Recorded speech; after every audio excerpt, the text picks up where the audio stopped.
My name is Anna Whitmore. I'm 45 years old, a family law attorney and a proud daughter. Or at least, I thought I was. 3 weeks ago, I buried my father. A good man, a quiet man. A man I believed I knew, until a woman in black lace showed up at his funeral. She stood by the back door, eyes fixed on his casket, holding a single white rose. And when the service ended, she walked up to me and whispered, "He was going to marry me next week." Just like that, everything shattered. That woman wasn't just some grieving admirer, she had a daughter who looked far too much like me. And that's when I realized my father didn't just die with secrets. He died with another life. What would you do if someone told you your father had another family all along? Another woman, another child? And the worst part, the truth wasn't buried with him. It was just beginning to rise. If you find stories like this moving, or if you've ever felt the weight of family secrets, take a moment to subscribe. That way, if life pulls you away mid-video, you won't miss the rest of this story, or others just like it. Because what happened? Next, no one was ready for it. I grew up in a quiet, well-kept house with white shutters, hydrangeas lining the front yard, and Sunday dinners that never missed the roast. My mother Ruth ruled the kitchen. My brother Daniel always showed up late, and my father Frankie was the silent one. Always there, always kind, but always distant. He wasn't the hugging type. He didn't say "I love you" often, but when he looked at me after one of my courtroom wins or handed me a warm mug of coffee before a long workday, I felt it. I felt loved. We never questioned his absences. He traveled often. Army reunions, he said. Sometimes gone for days. He always brought back those weird little trinkets, wooden ducks, tiny snow globes with city names we'd never heard of. We made fun of them, of course. Daniel once stuck googly eyes on a carved owl and named it Colonel Quack. Dad laughed so hard he snorted into his coffee. We rarely saw him laugh like that.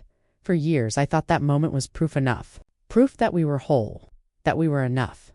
When he passed, it was sudden. No drawn-out illness, no warning. Just a call from the hospital. Massive heart attack. I'm sorry. And just like that, a man with 58 years of quiet legacy vanished into silence. At the funeral, I tried to hold it together, not just for Mom, but for myself. I gave the eulogy. I smiled through tears. I even recited one of his favorite dad jokes, the one about the retired colonel who opened a chicken restaurant. People laughed softly. Some wiped their eyes. It felt ... right ... until she appeared, tall, graceful, wearing black lace and pearls that didn't look fake. She stood by the back door of the chapel, holding a white rose. Didn't say a word. Didn't cry, just ... watched. I thought she might be a colleague, someone from his military years. Or maybe a distant cousin from my mother's side. Those people always showed up at funerals with stories no one asked for. But after the service, as guests began to trickle out, she walked up to me. Her voice was low, careful, trembling but sharp. "He was going to marry me next week." I blinked, laughed awkwardly, thinking maybe she was confused. Maybe she meant someone else. But then she said his name. Frank Whitmore, clear as crystal. My hands went cold. My mouth couldn't form words. Behind me, Daniel choked on his mini bottled water and muttered, "Please tell me this isn't another one of your weird legal pranks, Anna." I wished it were. My mother saw us talking. She stormed over with the fury of a betrayed queen and demanded to know who the woman was. The woman introduced herself as Clarissa Fields, a name I'd never heard, but apparently one he knew very well. She didn't shout, didn't cause a scene. She simply placed the rose on Dad's casket, whispered something I couldn't hear, and walked away. It was the only time I saw my mother physically shake. She collapsed into a pew, eyes wide open, mouthing no. He wouldn't. That night, our house didn't feel like home. It felt like a museum with missing labels. Every photo, every trophy, every drawer suddenly held questions instead of memories. Daniel tried to lighten the mood. He put the googly-eyed owl back on the mantel and saluted it. "Colonel Quack. Report for interrogation." I cracked a smile. Even Mom let out a tiny, exhausted laugh. But we all knew something had shifted. Some invisible thread had snapped, and deep down, we could feel it. Whatever that woman said at the funeral was just the beginning. If you're still with me, thank you. This story's about to get deeper, darker, and far more unexpected. You might want to hit that subscribe button, just in case you need to pause and come back later, because trust me, you won't want to miss what happens next. The morning after the funeral, I found myself standing in the kitchen, staring at the coffee pot like it owed me answers. Dad used to wake up before everyone else and make a fresh pot black, no sugar. He said sweet coffee was for people who still had hope. We used to laugh at that. Now it just felt sad. I hadn't slept. Not really. Just tossed, turned, and dreamed of white roses, and whispered confessions. Clarissa Fields. That name kept echoing in my head. Who was she really? And what exactly was she to my father? Mom wasn't speaking. She sat in her armchair wrapped in a shawl watching the muted TV. It was tuned to a cooking show, but the screen barely flickered in her glazed-over eyes. Daniel walked in, holding 2 cups of coffee. Handed one to me. Extra bitter, he said. To match our family secrets. I almost laughed. Almost we needed answers. Not just for Mom, but for ourselves, so we started with the obvious. Dad's desk, it was locked, of course. Daniel tried. His old trick of jiggling the keyhole with a paperclip didn't work. Then he tried brute force, accidentally snapped the handle right off. We stood there like 2 teenagers who just broke the family heirloom. Well, Daniel muttered, Dad's ghost is definitely going to haunt me for that. Inside there wasn't much.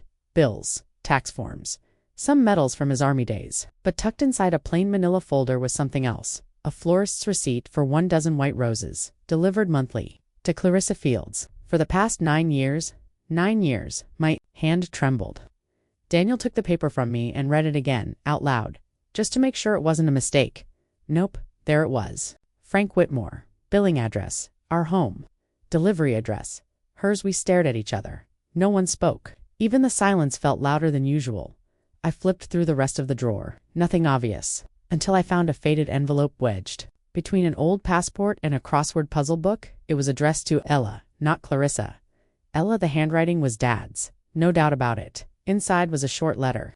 No dates, no return address. Just a few sentences. You were never a mistake. I wish I could be there more. One day I'll explain everything. Love, Dad.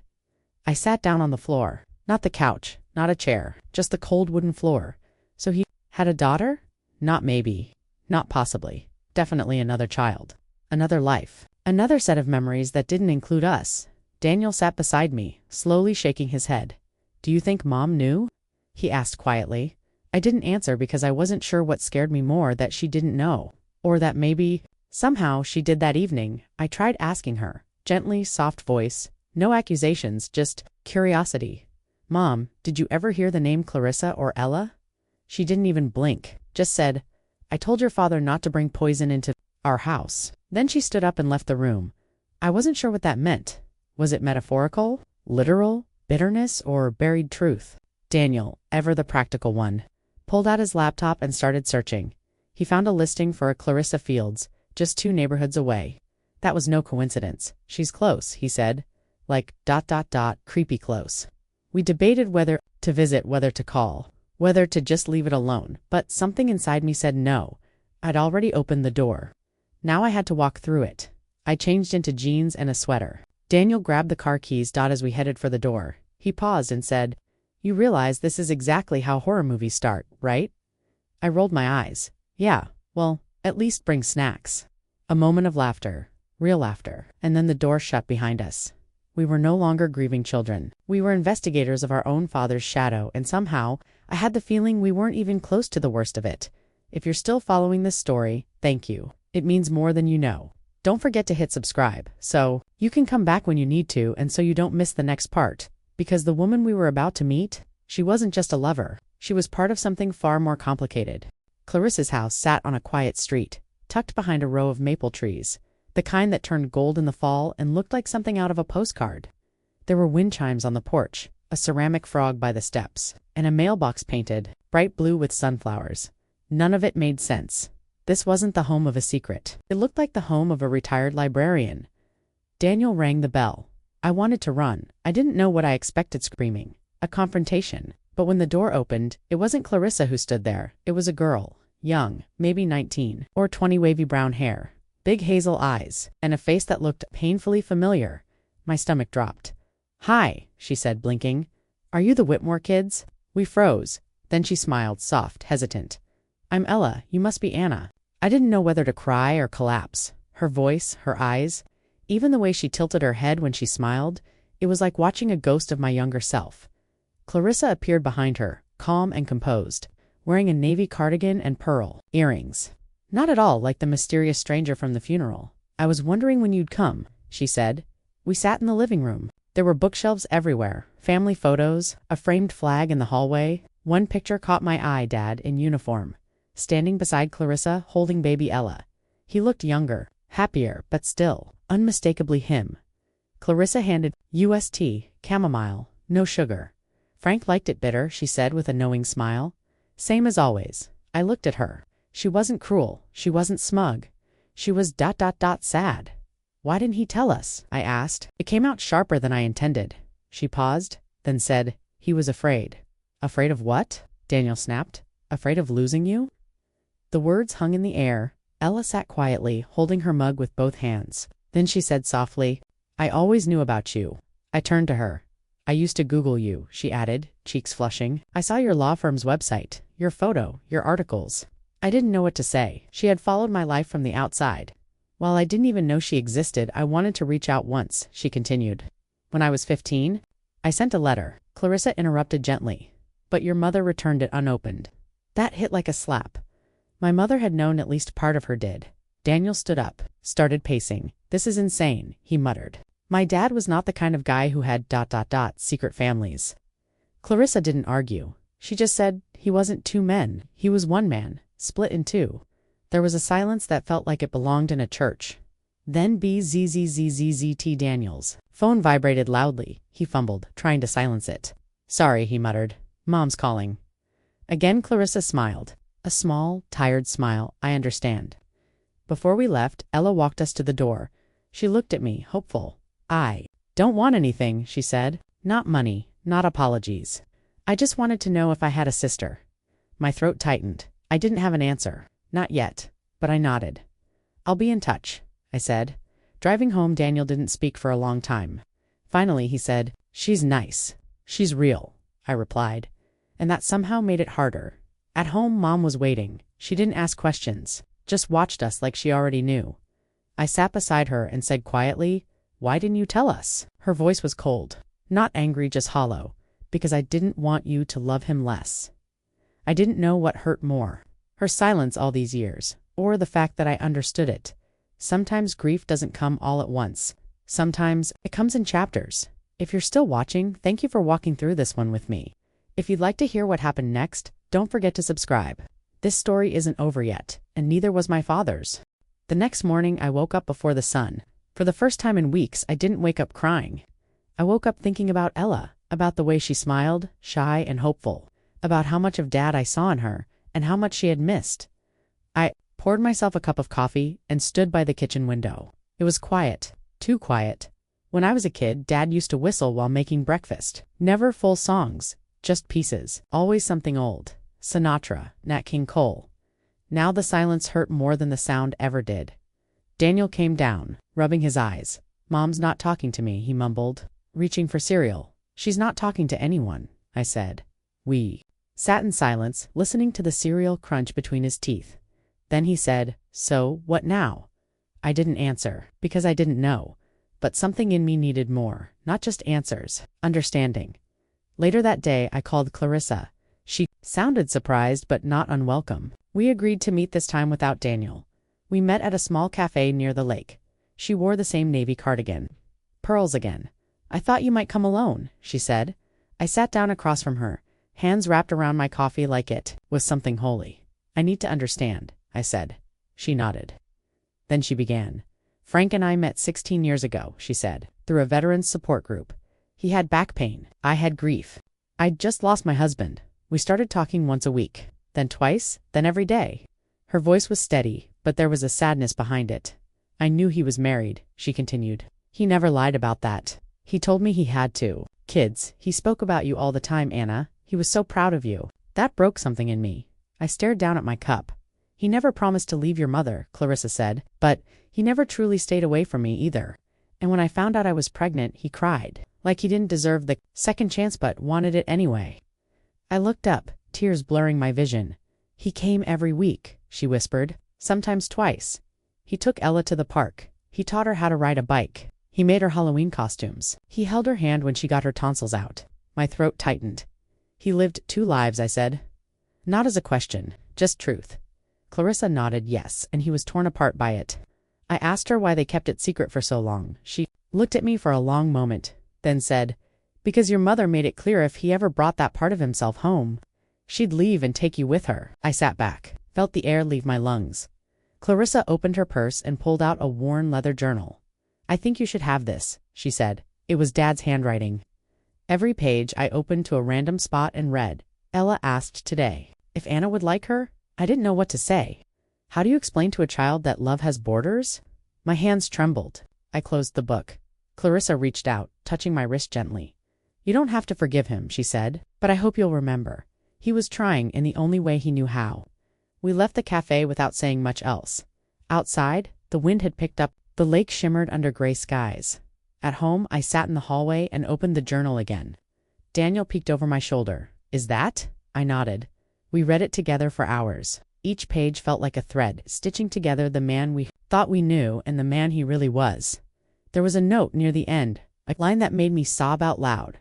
"I don't know if my daughters will ever meet. But if they do, I hope they'll sit side by side and know they were both always mine. Sometimes the truth isn't cruel. It's just ... heavy, and it waits for the right moment to be heard. If you've ever carried a truth like that, you know how hard it is to hold and how hard it is to let go. Thank you for staying with me. And if this story has touched you even just a little, don't forget to hit subscribe. There's more to come, more than even I expected. It took me 2 days to build the courage to finish the journal. Something about holding it in my hands made me feel like I was touching the last living part of him. The pages were soft, stained in places. Some were torn at the edges, others covered in scribbles, thoughts unfinished, dates missing. But his voice, it was there in every word. I sat in my bedroom, legs folded under me, the journal spread across my lap. Daniel peeked in every once in a while, but didn't say much. He was giving me space, or maybe he was just as scared of what else we might find. Halfway through, I found a section labeled, simply, June. It started ordinary enough. Talk of work stress, his back pain flaring up, a neighbor's annoying dog. Then, this, I saw her today. She doesn't know me, she never will. But I saw her from across the playground. She has my mother's eyes. My heart skipped. I read it again and again. Who was her? He couldn't be talking about Ella. She knew him. They had a relationship. This was someone else. Someone hidden. I flipped forward. I made peace with losing Clarissa once. I can't lose another daughter. I left the letter on her porch. I don't know if she opened it, but I needed to try. Another daughter? I sat straight up. It couldn't be. He had another child. My hands shook as I turned the pages. There were no names, no clear details, just pain, regret, and longing. Then taped to one of the final pages was a photo, old, worn at the corners. A girl, maybe 11 or 12, sitting on a swing, dark hair, wide smile, freckles on the back, in his handwriting. Her name is Lily. I couldn't breathe. Daniel walked in just as the journal slipped from my hands. "What happened?" he asked, his voice tight. I just looked at him, speechless. I handed him the photo, pointed to the page, his face went pale. "Are you serious?" he whispered.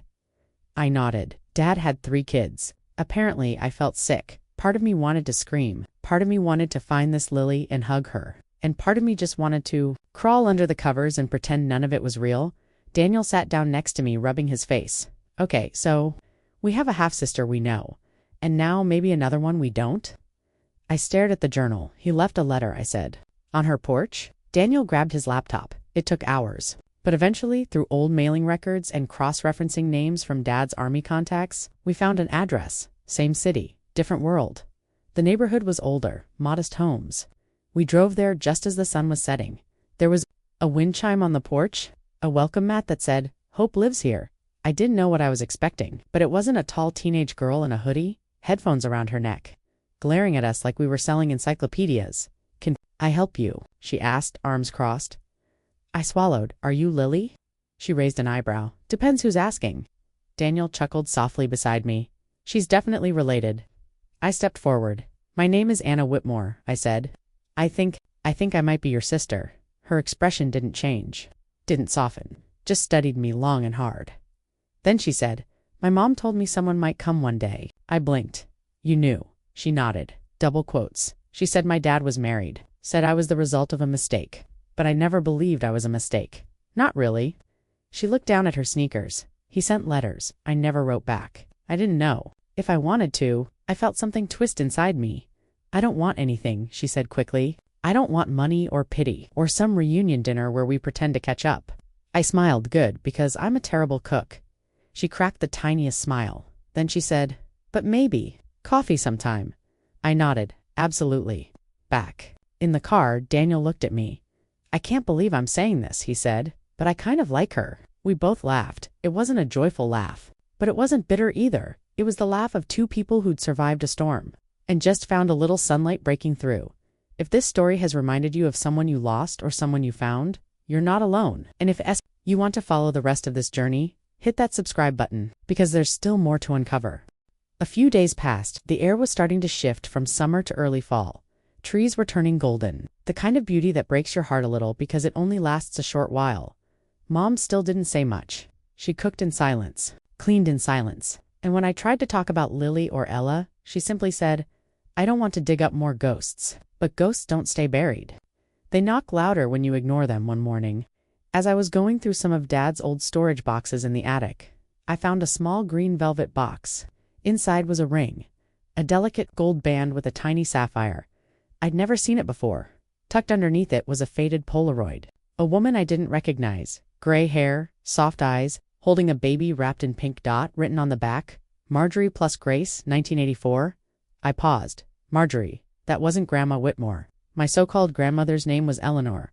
I rushed downstairs and pulled out the family photo albums. Page after page there she was, Eleanor Whitmore. Stiff posture, tight smile, always dressed in beige, but something always felt, off.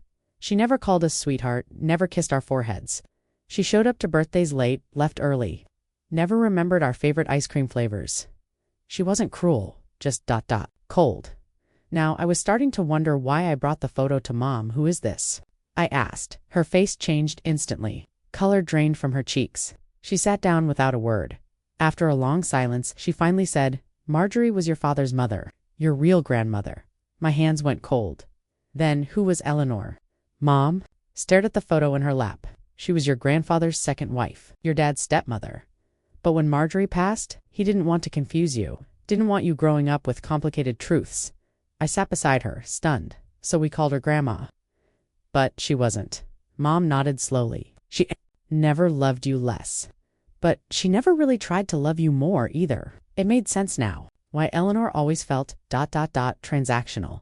Why she never told us stories, never held us close. She wasn't blood, but then, who was Grace? I flipped the photo back over. 1984. I whispered, "That's the year before Daniel was born."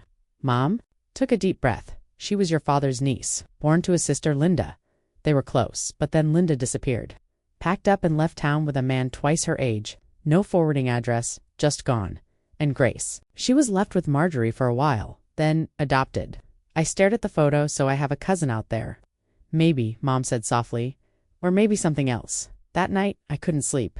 I looked up every public record I could find on Grace born in 1984 in the state. After hours of digging, I found one possible match. Grace Halston, age 41, no social media, but listed as an ER nurse in a nearby hospital the next day. I drove there. I didn't have a plan, just a name, and a feeling in my gut. I asked the receptionist if she was working. She checked, then nodded. "Room 3B. She's finishing up her shift." I stood in the hallway rehearsing 100 ways to introduce myself. Finally, the door opened and there she was. Dark curls, sharp cheekbones, eyes that looked far too much like my father's. "Hi," she said, looking me up and down. "Can I help you?" I smiled nervously. "I think we might be family." Her eyes narrowed, then she smirked. "Well, that's a first. Usually people tell me I look like their ex." I laughed, startled. "Trust me, you don't." She raised an eyebrow. "Want to get coffee?" "Yes, please." We sat at a nearby diner. I showed her the photo, told her about Marjorie, about Linda, about how my dad kept this picture hidden. She listened quietly, then said, "I always knew I didn't quite fit with the people who raised me. They were good to me, but something always felt borrowed." We sat in silence, staring at each other. Then she said the words that made me choke. "So, you're telling me?" "I didn't lose a family, I just hadn't met them yet." I nodded, tears welling. She reached across the table and took my hand. "You have no idea how long I've waited to feel like I belonged somewhere. Sometimes family isn't who raised you, it's who recognizes you." If this story has touched your heart, don't forget to subscribe. There's still more to discover, and every twist brings us closer to something real. The week after meeting Grace, everything started to shift. It was like the pieces were finally clicking into place, but the picture they formed wasn't what I expected. One morning, I got a call from Dad's lawyer, Mr. Carmichael. His voice was unusually stiff. "Anna, I need you and your brother to come in today," he said. "There's something you should see." I asked if it was about the will. He hesitated, double quotes, "Yes, but not the one we read at the funeral. That stopped me cold."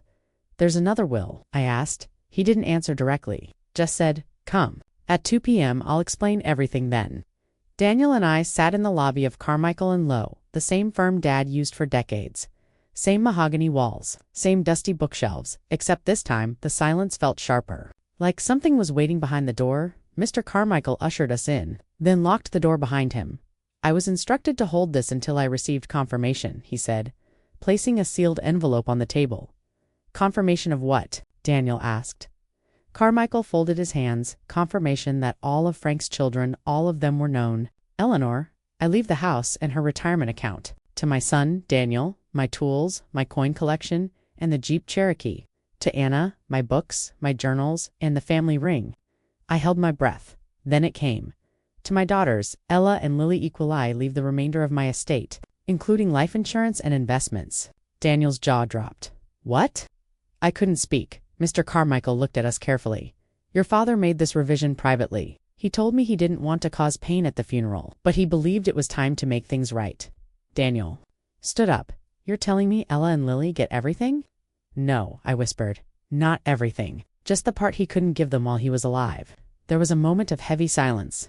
Mr. Carmichael added, "He also left a note for you, Anna." He handed me a handwritten letter, sealed with Dad's initials. I opened it with trembling fingers. Inside, his handwriting filled the page. "Anna, if you're reading this, then the truth has come out. I knew you'd be the one to find it. You always were the seeker. This isn't about money. It's about fairness. I failed Ella and Lily in ways I couldn't undo, but I know you'll do what I couldn't hold this family together. I never stopped loving you, not for a second." My tears hit the paper before I could stop them. Daniel was pacing now, fuming. "This is ridiculous." "What? They show up out of nowhere and get rewarded?" "No," I said softly. "They didn't show up. They were hidden, and they didn't ask for a dime." Mr. Carmichael spoke again. "There's one more thing." He pulled out a document and passed it to us. "A birth certificate. Lily's single quotes S. Father, Frank Whitmore. Mother, Linda Whitmore." I gasped. Daniel froze. "Linda?" he asked. "Our aunt." "Yes," Mr. Carmichael said gravely. "Lily is your cousin, but she was raised as his daughter. Legally, she's both." My head spun, so he had a child with his sister. "No," Carmichael said quickly. "Linda was his half-sister. They shared a father, not a mother. Still family, still complicated, and he took responsibility." Daniel sat down hard. "This is insane." I looked at him, double quotes. "No, this is the truth, and we owe it to them, to him to face it." That night, I sat alone with the journal. The pages didn't feel like stories anymore. They felt like evidence, like proof of a man trying and failing, but still trying. He left behind a mess. But also, strangely, he left behind hope. If you've ever felt like your family history was written in ink you couldn't read, you're not alone. Sometimes, the truth hides in silence, but it's still worth finding. Don't forget to subscribe if you want to hear the final chapter. Because in the end, what Dad left us wasn't money. It was the chance to begin again. Weeks passed, leaves fell, the air grew colder. Life didn't go back to normal, but it settled into something new. Ella started visiting more. She brought over banana bread once, still warm from the oven. Mom didn't say much, but she took a slice. That was a beginning. Lily stayed distant, guarded, but we texted, sometimes just a single word. Sometimes silence was enough. Grace came over for Thanksgiving. She brought a bottle of wine and a loud laugh that filled the whole kitchen. Daniel didn't know what to make of it, but even he smiled when she made fun of his cooking. Still, one thing gnawed at me. One piece that hadn't fit, Dad's last day. I never asked about it. Never wanted to know how it ended until now. I called the hospice nurse. Her name was Ruth. Soft voice, steady. "I remember him," she said. "He was quiet, but kind." I asked her if he said anything near the end. She paused. "He kept asking for someone," she said, over and over. "He called her Little Bird. That stopped me cold. Little Bird." "Yes," he whispered it again and again, right before he passed. I thanked her and hung up. I had never heard that name. Not from him. Not from anyone, but something about it felt familiar. That night, I pulled out the journal again. Flipped through every page looking and then on a page folded twice, nearly torn at the edge. I saw it. "To my little bird. You will never know what you saved me from. You were my second chance. You reminded me that love doesn't keep score. You just love no name, no context, but something clicked. The handwriting different, more careful, older. I turned the page and found something tucked inside a letter, addressed to me. Sealed. I opened it with trembling hands. Anna, I lied to you. Not out of cruelty, out of fear. You were always too smart for your own good. Too brave. I couldn't tell you the truth because I didn't think you'd forgive me. But maybe now you're old enough to understand. Clarissa wasn't the first, and she wasn't the last. But she was the only one who ever loved Ella like a mother, and that's why I stayed. But the real truth, the one I never said, aloud, I paused, my heartbeat in my ears. You were never biologically mine. I dropped the letter. The room spun. I picked it back up, hands shaking. Your mother was already pregnant when we met. She was scared, alone. I married her because I loved her. And I stayed because I loved you. Every scraped knee, every science fair, every bedtime story. You were never like a daughter. You were my daughter, but I was afraid that if I told you, you'd leave, that you'd look at me like a stranger. Tears fell onto the page, smudging his words. So I lied. I lived in the truth of loving you, even if I didn't share your blood. I couldn't breathe. All this time, all this pain, and now this. I was the outsider too, just like Ella, just like Lily, just like Grace, and yet none of it made me love him less. It made me love him more, because love wasn't perfect. It was messy, painful, brave. It took more courage to raise a child that wasn't yours than to leave one behind. I folded the letter and placed it back in the journal. Then I picked up my phone first.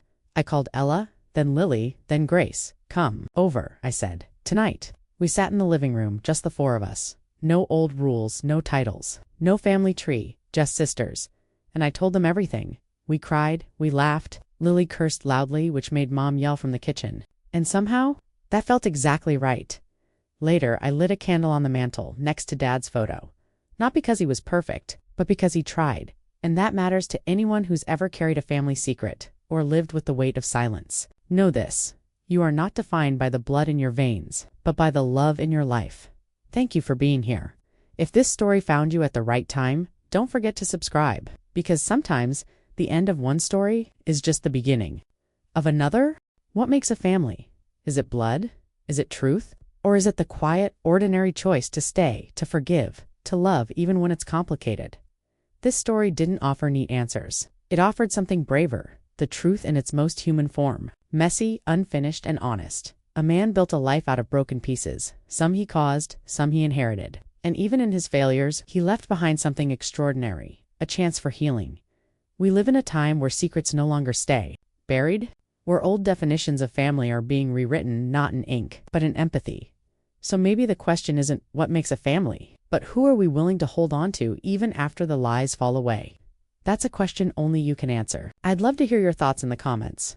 What would you do if you discovered your entire family history was built on secrets? Can forgiveness truly exist without full honesty? And if stories like this move you, challenge you, or remind you of your own journey, don't forget to subscribe. There's so much more ahead. More stories, more truths, more chances to feel something real, because in the end, we're all just trying to find our place in the story.